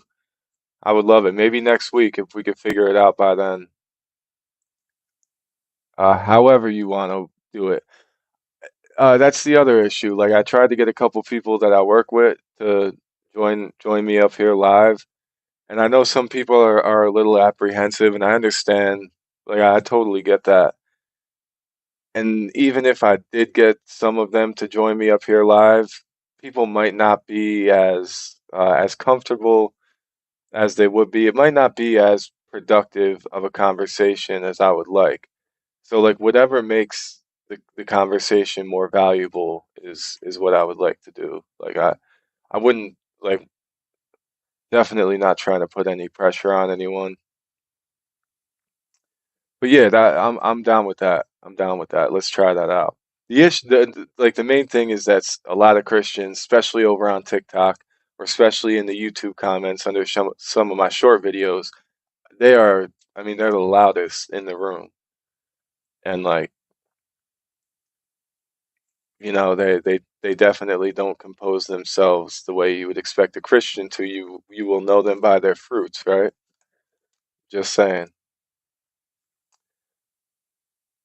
My fire is out because Lady didn't light my fire. Yeah. Uh, Thank you, Daisy. Thank you for trying to coax him up here. One thing I believe, though, is if you're not a believer, First Timothy 6 says to only answer questions. I'm not permitted to do that much. I mean, that's great. Answering questions is extremely valuable, and I'm down to answer questions too. Come on, lady, light my fire. And worlds, which world are you working in? Because it says worlds. Actually, I should probably go check my fire. It should be good. I threw like 4 or 5 pieces of wood on the fire before I started this live, but yeah. And Daisy, that might be kind of the game I got to play here. I might have to poke the bear a little bit. Might have to draw them in, and I mean it makes for great engagement, great viewership, and again, I think debates are extremely valuable. Do they have power? Does who have power? Words? Worlds? I have power.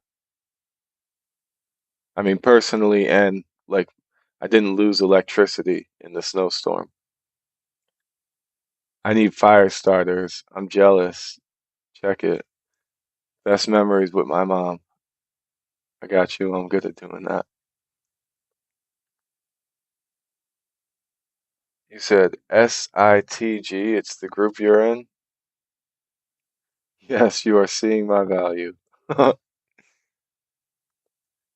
Yeah, we definitely need some fire starters here. You said SITG, it's the group I'm in. What is that? I'm not, what does that acronym stand for? What do you mean by group? Is that a denomination or is that like a Facebook group or something? Because he's lighting the firewood. Is that what you meant to say? Yeah, word. Shit, I almost forgot. Over on TikTok, we're still streaming. They didn't shut my stream down yet. That's cool. I don't know if anyone has commented. I guess it's too far gone for me to tell.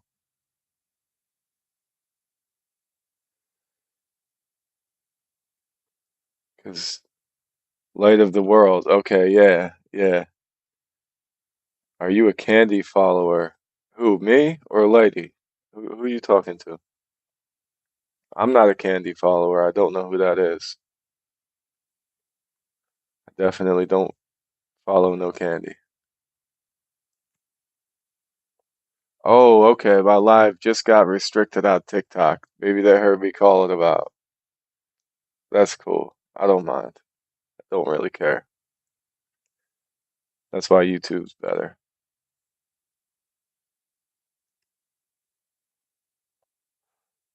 Light of the world. Are you a Candy follower? Oh, Candace Owens. Oh, jeez.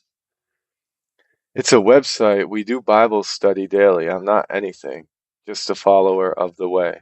Okay. Okay. I appreciate that. I respect that. I understand.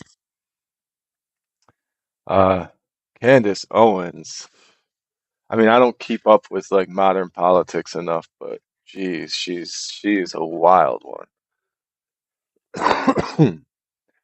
That's because of people like that. That's one of the main reasons why I'm pushing more to do what I'm doing because there's so much misinformation out there, and I know she says that too, but like she's one of the sources of it.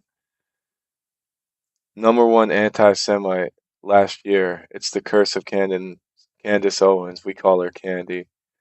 Her words are cheap as fuck. I don't know who that is. Okay, you're better off. You're better off, lady. Trust me. Uh, yeah. Is she the number? Was she the number one anti-Semite? I believe that. Her and people like her are pushing that narrative, and I'm actually seeing a lot of backlash from that because I share a lot of things about the Old Testament or whatnot, or the Kabbalah or Jewish mysticism, and I have a lot of people like telling me, calling me a Jew and threatening me and stuff. There's been quite a few comments of that. That's insane. These modern conspiracy theories of a cabal running the entire world, and it all goes back to anti-Semitism, and it's absolute nonsense. She won the award and was like proud of it. Oh no.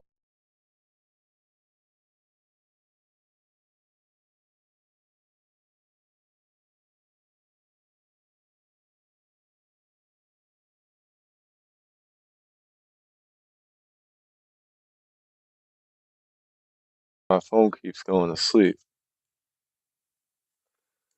I was sure last year and Eric Eric Erica Kirk's widowed and Candace is jealous. She's married to George Farmer, not Charlie. I know, I've definitely heard Candace Owens holding up Charlie, putting Charlie Kirk up on a pedestal. Absolutely crazy. She talks about how he was a genius and all this stuff. These people are nuts. Absolutely nuts. Yeah, Candace Owens. She also thought Charlie Kirk was a time traveler. She's completely convinced, and she's out there trying to convince other people too that he's a time traveler. It's hilarious. But okay, so Light of the Worlds. I understand. Uh, maybe in the future we can plan out a good friendly debate. But out of curiosity, I mean, I don't want to go back and forth too much with the comments, but like, what do you think about those contradictions? Or do you want to maybe look them up and get back to me next week? Maybe we could talk about it. That'd be cool. Because got to go check out Deuteronomy 4:24-31. See you next time. Just never forget it's following 10 commandments, eating clean, and royal law, which is teaching others.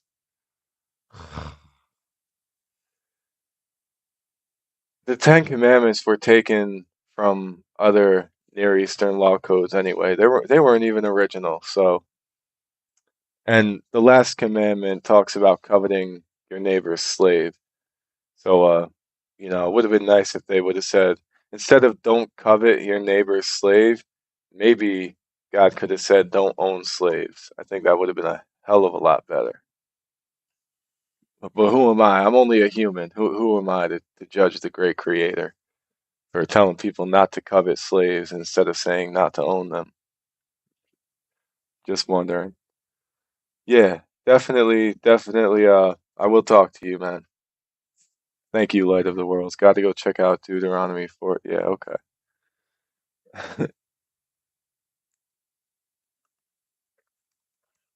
Deuteronomy is no joke. There's a lot of great stuff in there.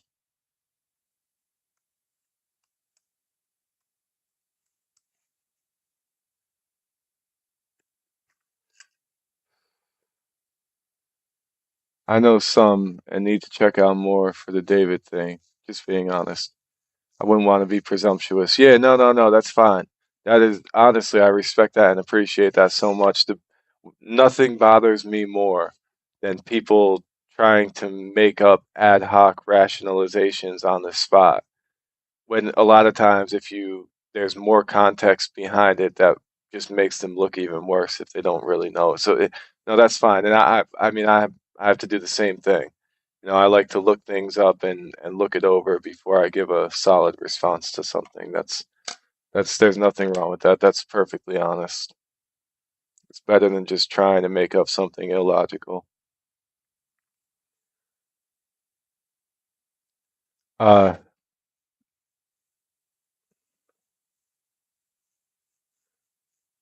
there's more contradictions.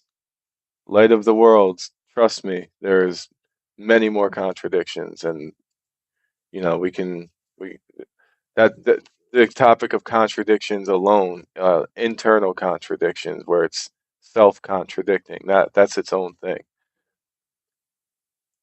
Can you put the verse in chat? Yeah, absolutely. Absolutely. I'll do that now. It's two different verses. Let me see.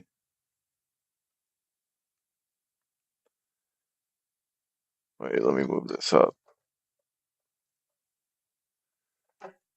Uh, yeah, Second Samuel. Oh man, I can't have my good keyboard plugged in because I have to have the camera plugged in. So it's a little annoying to reach up here. Second Samuel 24:1,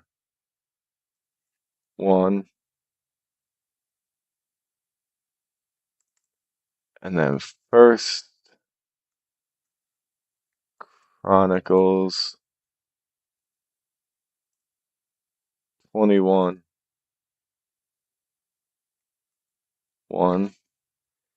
and that is just for between who incited David, God or Satan.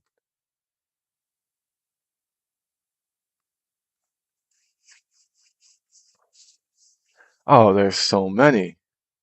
There's so many. And then wow,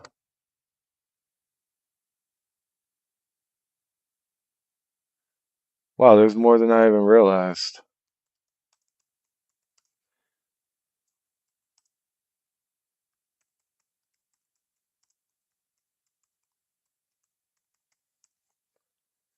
But in that same story alone, yeah. Then we'll do Second Samuel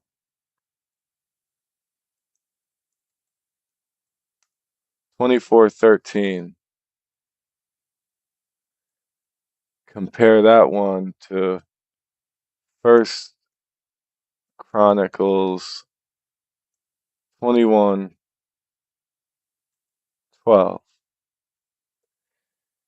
And you'll see that they give him the choice for his punishment to be 7 years of famine shall come to you in the land. And then in First Chronicles 21:12, where they're telling the same exact story, it says 3 years of famine. So yeah, they kind of screwed that one up pretty bad.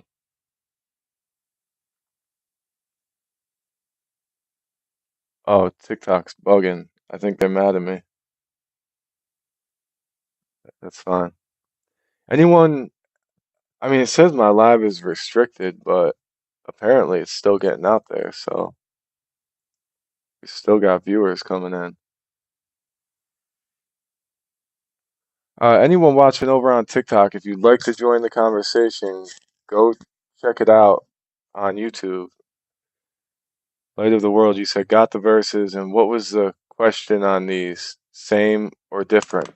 Well, I don't really have any question about it. It's a clear contradiction.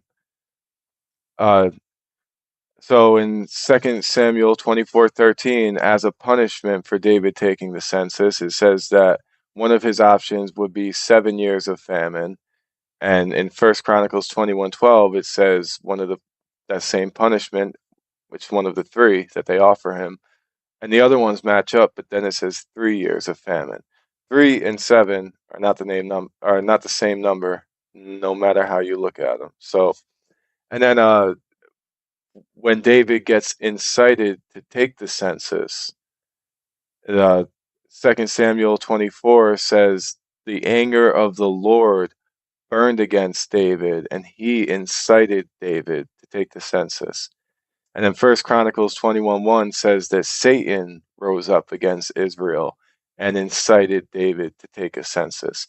Now, I've heard a lot of the apologetics that go along with this, and none of them are good to me. And none of them change the fact that it's still a clear contradiction, no matter how you twist it. Uh, you can try to rectify it, but then you have to take away from the validity of the Bible. And how do you know which parts of the Bible to trust and which ones to not trust? Because when it's a contradiction, they can't both be true. Without you, the only way to make it true is to say that one of them is wrong and the other one's right. But as far as contradictions are concerned, either one of them is wrong and one of them is right, or both of them are wrong. That's how a contradiction works. But they can't both be true, or you have to add a bunch of things into the text that it doesn't actually say to try to rectify these things. And I mean, this is just the beginning. I mean, this is one of my favorite ones because, like I said, it includes two contradictions in the same exact story, and it also points out the moral atrocities of God and how sick he is to kill 70,000 people, including women and children, as a punishment for what David did, especially if David was incited by God or even incited by Satan. Like, God just sat back and allowed that, and then he punished all these people. Nobody should ever get punished for the crimes of someone else.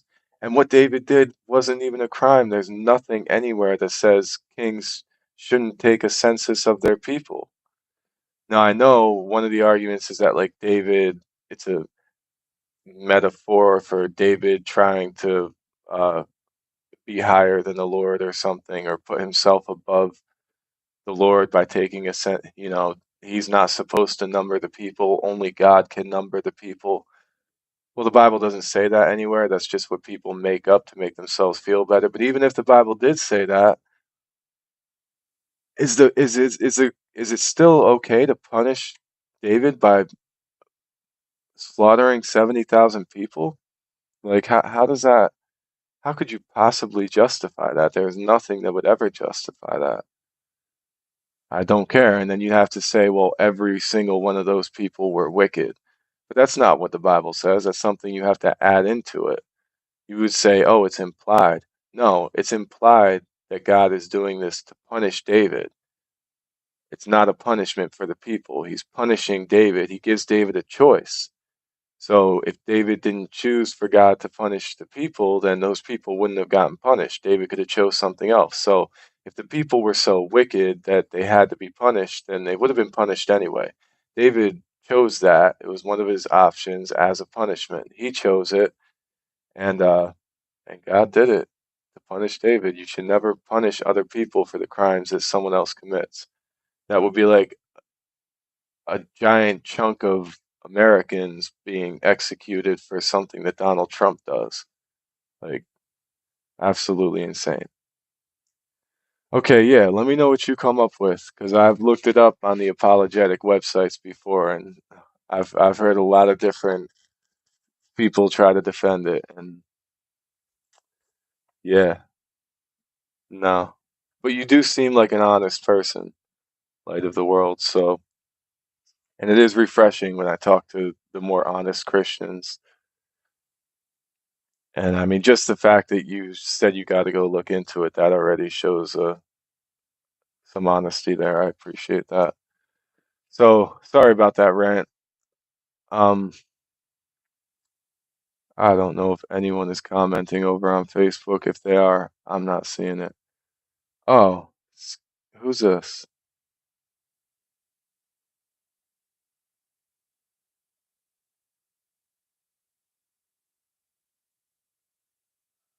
Okay, I didn't see. Sorry, everyone. I did not see what was going on over on Facebook. You're so cool. I don't know how got it, but by non-God you have it. This is how I wrote it. This is what?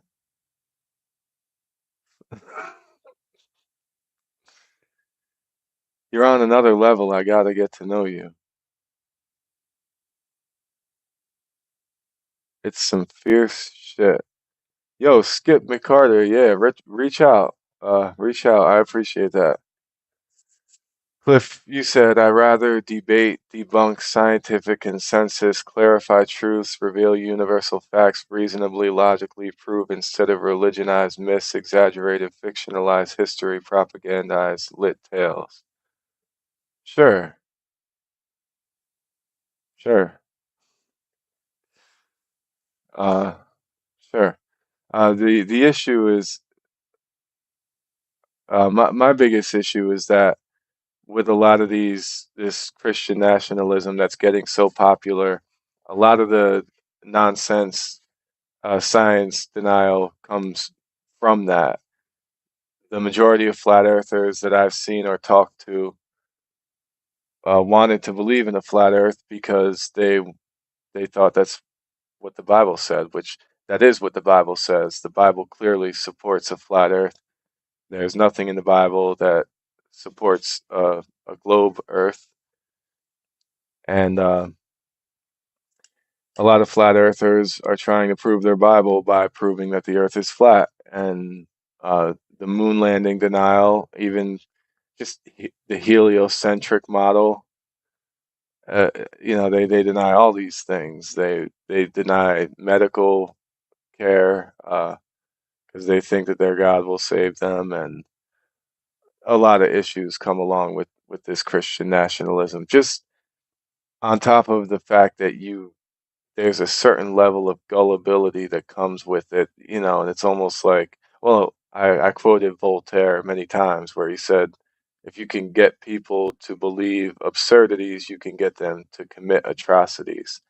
I heard another one earlier today. Uh, I don't know who said it. It was someone else that was quoting someone else, so I don't remember, but he said something along the lines of, um, let me think for a second. Uh,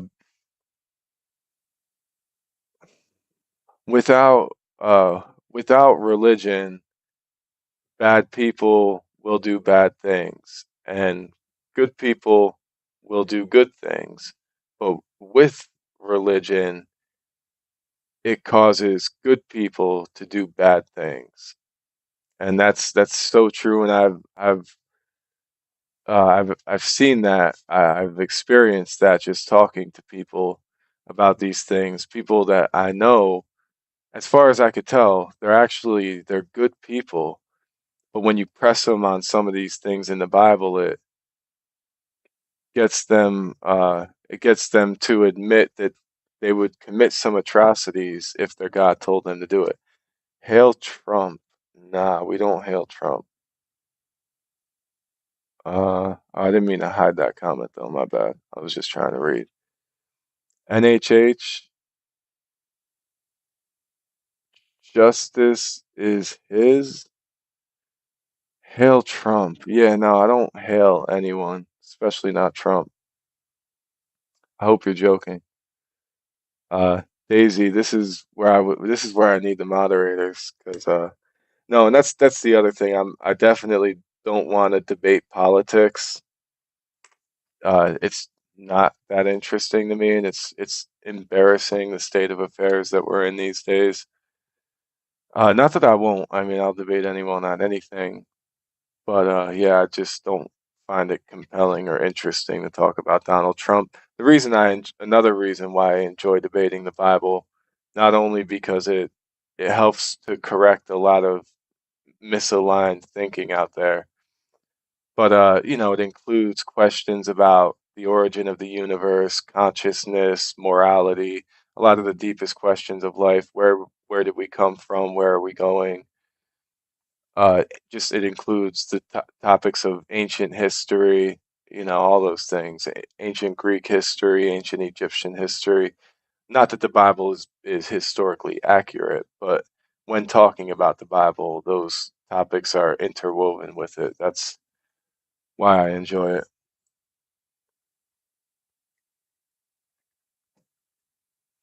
And Cliff, you ain't debunking no scientific consensus, man. If that's what you're saying you want to do, have fun with that, man.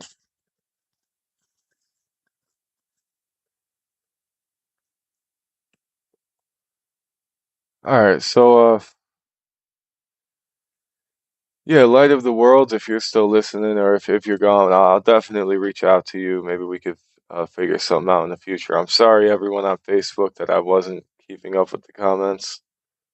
I just clicked over here, didn't even realize what was going on.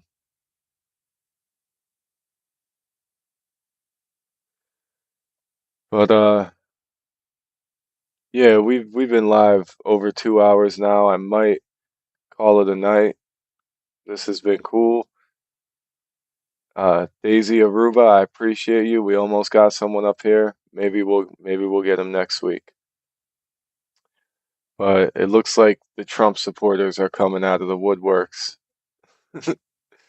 Maybe it's getting kind of late. Also, my laptop's about to die, and I can't plug in the charger because it only has one plug, and I'm using that for the camera. So yeah, but it's been fun. I appreciate you guys. If I missed any TikTok messages, everyone, I'm sorry. That stuff just flows too quick. There's no way for me to keep up with that. So yeah, that's it. I will be dropping the video on symbols and their meanings pretty soon here. And I also have another reaction video where I reacted to some TikTok creator who's really popular for some reason, just sharing straight up nonsense, anti-evolution, flat Earth nonsense. So yeah, I'll be putting that up. I don't know when I'm gonna post that one. I'll probably keep sharing clips from the last symbol video, and eventually I'll post that one. But yeah, that's about it. I appreciate all you people for joining the discussion. It was fun, and hopefully when I log out of TikTok here, hopefully my TikTok thing get banned.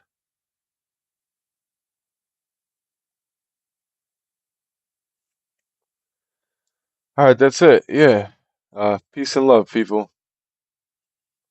Thank you all for everything.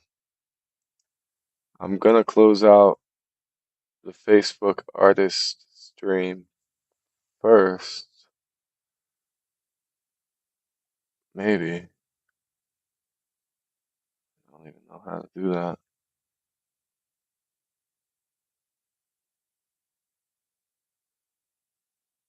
Okay.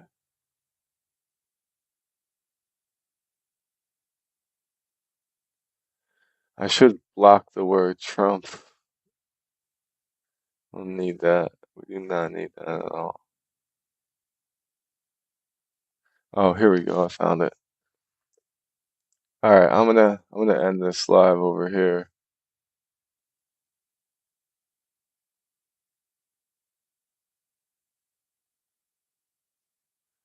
and then I'm gonna choose to save it.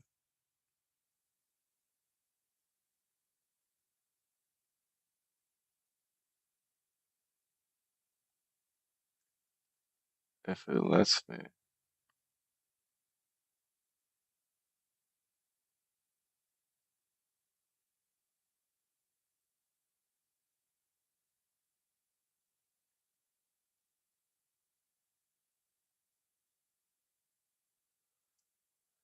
Yeah, I'm not. It might not let me do that. That's okay.